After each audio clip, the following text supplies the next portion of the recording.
Perdebatan dan kontroversi seputar hasil survei tingkat kepuasan atas kinerja pemerintahan Prabowo antara Litbang Kompas dan Celios nampaknya sudah akan memasuki tahap pembuktian.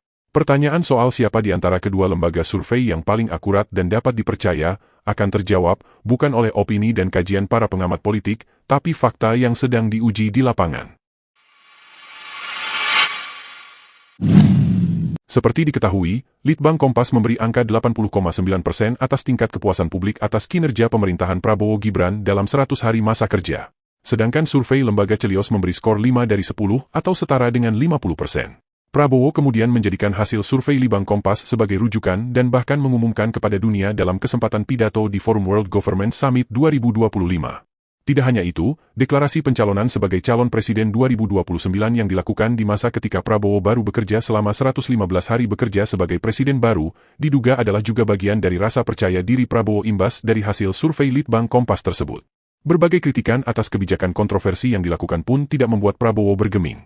Bahkan dua kebijakan paling kontroversi dan disorot publik seperti caruk-maruknya program makan bergizi gratis dan kabinet gendut, dijawab dengan kata-kata, "Endasmu." Terlihat sekali bahwa Prabowo begitu percaya diri dengan munculnya hasil survei Litbang Kompas dan menganggap bahwa kritikan yang datang hanya bentuk pelampiasan kekesalan dari orang-orang barisan sakit hati yang kalah pada Pilpres 2024. Kepercayaan diri yang terlalu tinggi kemudian menghilangkan rasa mawas diri sang presiden. Bukan hanya hasil survei, fenomena mobilisasi ucapan terima kasih yang diduga dilakukan para pembantu dan influencer pemerintah pun ikut memberi harapan palsu. Dalam kesempatan yang sama, Zulkifli Hasan meminta ibu-ibu yang sedang berbelanja untuk mengucapkan terima kasih kepada Presiden Prabowo Subianto. Ini dari ibu-ibu bilang terima kasih Pak Prabowo. Dan kepercayaan diri yang terlalu tinggi ini pun dijawab oleh publik. 17 Februari 2025, mahasiswa dari berbagai kampus di hampir semua kota besar di Indonesia melakukan aksi demonstrasi. Berbagai isu dan tuntutan pun digaungkan. Fenomena tagar peringatan Indonesia Darurat dengan simbol Garuda Hitam pun viral di mana-mana dan bahkan sempat menjadi trending topik di akun X. Perang tagar di media sosial sudah menjadi tren publik melawan kebijakan pemerintah akhir-akhir ini. Masih segar dalam ingatan kita, munculnya tagar peringatan Indonesia Darurat dengan latar belakang Garuda Biru di bulan Agustus 2024, masa ketika Partai Koalisi Kim Plus bersatu merancang perubahan Undang-Undang Pilkada untuk meloloskan anak bungsu Jokowi menjadi calon gubernur Jakarta. Belum lama ini di akhir bulan Januari 2025, kembali viral munculnya hashtag kabur aja dulu. Hashtag kabur aja dulu diduga muncul sebagai bentuk protes atas kebijakan pemerintahan Prabowo yang tidak pro anak muda milenial, tidak mampu menciptakan lapangan pekerjaan dan suasana politik yang tidak menentu. Sekarang, berbagai elemen bangsa seperti di Komando ikut ramai-ramai bersatu padu melakukan kritik konstruktif kepada pemerintah. Sebagian menyebarkan hashtag Indonesia Gelap dengan latar belakang Garuda Hitam dengan pokok perjuangan diantaranya, memperjuangkan tanah adat baik di Papua, Kalimantan Tengah, Sumatera Utara, Jawa Tengah dan lain-lain yang diserobot pemerintah dan perusahaan atas nama perluasan kawasan ketahanan pangan. Kedua, perjuangan mengusut tuntas kasus pagar laut dan kepemilikan sertifikat di laut. Ketiga, keadilan bagi seorang ibu di Tangerang yang meninggal diduga karena kelelahan mencari gas 3 kg. Keempat, perbaikan layanan kesehatan dan pendidikan dan kelima evaluasi kebijakan efisiensi anggaran yang menyebabkan ribuan karyawan dan tenaga honorer di PHK. Sebahagian kelompok masyarakat yang lain membuat perjuangan dengan ciri khas sendiri. Masih dengan latar belakang peringatan Indonesia Gelap dengan Garuda Hitam, namun mereka menggunakan akronim pentol sebagai menjadi ciri khas perjuangan mereka. Pentol atau pentolan adalah makanan khas rakyat kalangan menengah ke bawah atau wong cilik yang tidak akan ditemukan di restoran-restoran mewah. Pentol, walau tidak membuat kenyang, namun mampu menahan perut yang lapar. Pentol telah menjadi simbol perjuangan rakyat kecil bersatu menuntut keadilan yang tidak berpihak pada mereka. Pentol adalah juga singkatan dari simbol perjuangan untuk 6 isu utama yang diperjuangkan kelompok ini. Pentol adalah singkatan dari P. Polisi dibracing. Tuntutan untuk reformasi Polri, termasuk penghapusan imunitas dan pemberantasan praktik korupsi, kolusi, dan nepotisme atau KKN di kepolisian. E. Energi buat rakyat. Kritik terhadap kebijakan subsidi energi, terutama terkait kelangkaan gas LPG 3 kg yang berdampak pada masyarakat menengah ke bawah.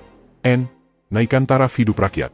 Protes terhadap pemotongan anggaran sektor vital seperti pendidikan, kesehatan, dan transportasi umum.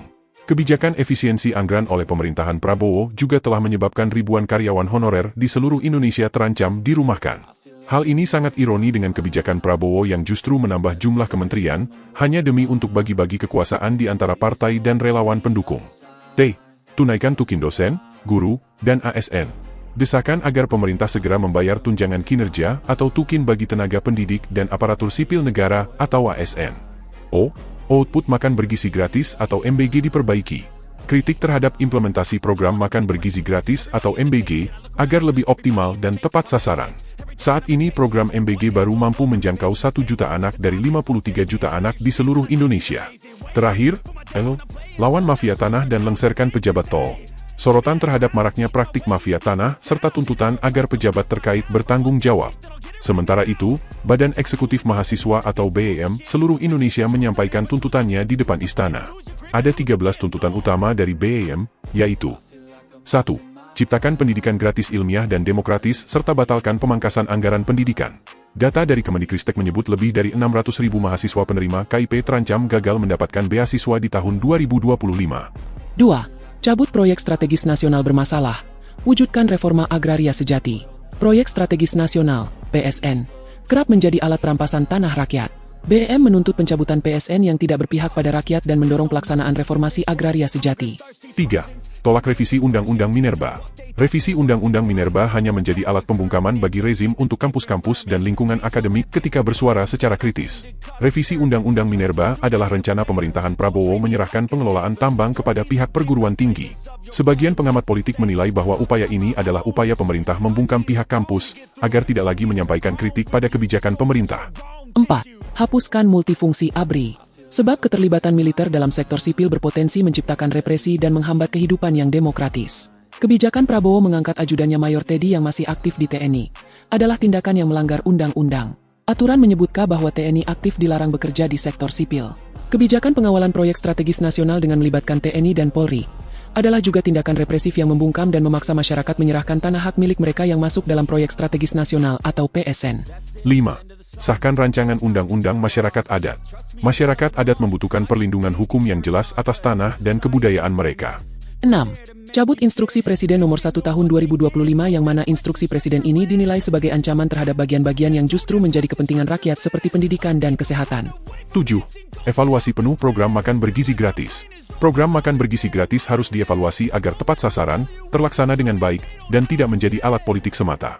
Litbang Kompas menyebutkan bahwa 80,9% tingkat kepuasan masyarakat kepada pemerintahan Prabowo disebabkan berjalannya program makan bergizi gratis. Hal ini nampaknya yang membuat Prabowo deklarasi awal sebagai calon presiden tahun 2029, memanfaatkan tingkat kepuasan masyarakat hasil survei Litbang Kompas. 8. Realisasikan anggaran tunjangan kinerja dosen. Kesejahteraan akademisi harus diperhatikan demi peningkatan kualitas pendidikan tinggi dan melindungi hak-hak buruh kampus. 9. Desak Prabowo Subianto untuk mengeluarkan peraturan pemerintah pengganti Undang-Undang Perampasan Aset. Sebab korupsi adalah hal yang mendesak dan hal ini harus segera diatasi melalui Perpu untuk memberantas kejahatan ekonomi dan korupsi. Dalam rapat dengar pendapat DPR dan Kementerian Hukum yang baru, terungkap bahwa sampai saat ini, DPR belum menerima salinan draft Undang-Undang Perampasan Aset. 10. Tolak revisi Undang-Undang TNI, Polri, dan Kejaksaan. Mereka menilai revisi ini berpotensi menguatkan imunitas para aparat juga militer dan melemahkan penguasaan terhadap aparat. 11. Efisiensi dan rombak Kabinet Merah Putih. Kabinet gemuk hanya upaya bagi-bagi kekuasaan di antara para partai pendukung yang tidak berpihak pada kepentingan dan kesejahteraan rakyat. 12. Tolak revisi Peraturan Dewan Perwakilan Rakyat tentang tata tertib yang bisa menimbulkan kesewenang-wenangan dari lembaga DPR. Revisi tata tertib DPR disinyalir upaya melemahkan kelembagaan negara yang tidak sejalan kepentingan anggota DPR. Dan terakhir, 13. Reformasi Kepolisian Republik Indonesia. Kepolisian harus direformasi secara menyeluruh untuk menghilangkan budaya represif dan meningkatkan profesionalisme. Polisi harus bekerja berdasarkan hukum untuk kepentingan negara dan bukan untuk kepentingan penguasa semata. Terlepas dari semua isi tuntutan mahasiswa dan berbagai elemen masyarakat yang lain, satu fakta yang tidak terbantahkan bahwa hasil survei Litbang Kompas ternyata tidak sesuai kenyataan di lapangan. Andai jika benar bahwa tingkat kepuasan masyarakat lebih dari 80%, maka biasanya, seburuk apapun kemudian tindakan pemerintah tidak akan sampai membuat masyarakat turun ke jalan melakukan demonstrasi. Belum lagi dengan seruan dan gelombang protes di berbagai platform media sosial. Buruknya kinerja pemerintah melakukan tes percobaan kebijakan yang kemudian dianulir ketika mendapatkan perlawanan dari publik, adalah bukti bahwa pemerintahan Prabowo tidak matang dalam melakukan kajian program kerja.